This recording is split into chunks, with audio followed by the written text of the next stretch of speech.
ऐसे पद पे बैठे हुए हैं। हाँ जी, आप शंकराचार्य जैसे पद पे बैठे हुए हैं, जनता आपसे उम्मीद करती है कि आप कोई ना कोई उपाय बताएंगे। इसका कोई उपाय बता रहे हैं, हम उपाय बता रहे हैं और बिल्कुल शुरुआत से बता रहे हैं। मतदाता को हम प्रशिक्षित कर रहे हैं, सही मतदान करो, क्योंकि गलत लोगों को मतदान करने के कारण ये सब गलतियां हो रही हैं।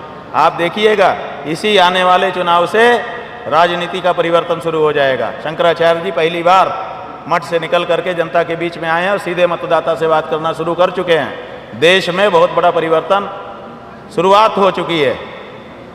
हम ऐसे नहीं केवल खोखली बात नहीं कह रहे हैं, धूप ताप सह करके जनता के बीच में जाके एक एक मतदाता को एजुकेट कर रहे हैं। अपने मतदान को सही व्यक्ति के पास पहुंचाओ, नहीं तो पापी बनोगे, ये बात बता रहे हैं। और देखिएगा धीरे धीरे इसका परिष्कार दिखाई देने लगेगा। दो बीजेपी की बात की आपने, दो बीजेपी की बात की। हाँ कहाँ? अरे भाई कहीं कहीं भी जहाँ ये लोग बैठ जाएंगे, जहाँ चोर बैठ जाएगा वहाँ चोरी नहीं होगी तो क्या होगा? चोर जहाँ बैठा दोगे वहाँ चोरी ही तो होगी। भाई बिहारी जी के मंदिर में सब चल रहा था तो सरकार को वहाँ घुसने की क्या ज़रूरत थी? क्योंकि वहाँ के दान पात्र पे नज़र लग गई कि यहाँ से भी मिल सकता है, तो वहाँ पे तोड़ फोड़ शुरू किया इन्होंने। अब वहाँ भी चोरी होगी, सब जगह जहाँ ये जाएंगे, इनका उद्देश्य ही वही है। महाराज जी, आपने दो बीजेपी की बात की, एक तो गौरक्षा का समर्थन करती है, जो जिस बीजेपी की आप बात कर रहे हैं, तो जो बीजेपी समर्थन गौरक्षा का करती है, तो क्या आपका आशीर्वाद उस बीजेपी को मिलेगा? क्यों नहीं मिलेगा? हम तो कह रहे हैं कि हमारी गाई माई को जो माई माने वो हमारा भाई, और जो हमारी गाई माई को माई ना मान सके वो या तो कसाई या तो किसी कसाई का सगा भाई। हमारा बिल्कुल साफ नारा है। इसलिए जो गाय का होगा वो हमारा है, और जो गाय का नहीं होगा हमारा नहीं हो पाएगा।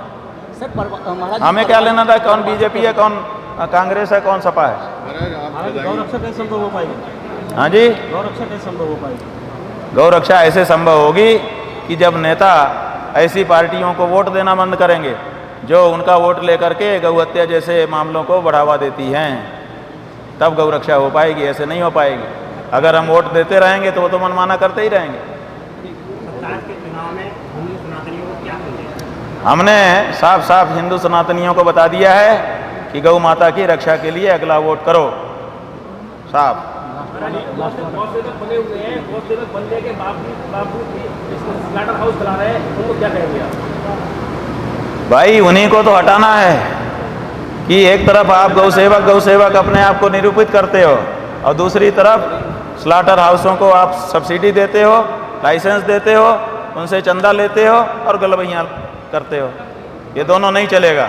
यही हमारा क्या, दुरंगी छोड़ दे, एक रंग हो जा, सरासर मोम हो जा, संग हो जा, यही हमारा नारा है। क्या संदेश देंगे यहाँ की जनता? बात यह है कि बताऊं, जैसा कि आपने कहा, ये संतों की और शुद्ध सात्विक विचारधारा के लोगों की भूमि है, रुहेलखंड है। इसलिए हम तो यही चाहेंगे कि यहाँ की जनता अपनी उस प्राचीन महिमा को, गरिमा को फिर से धारण कर ले और सही लोगों का चयन करे, गलत लोगों को दूर हटाए।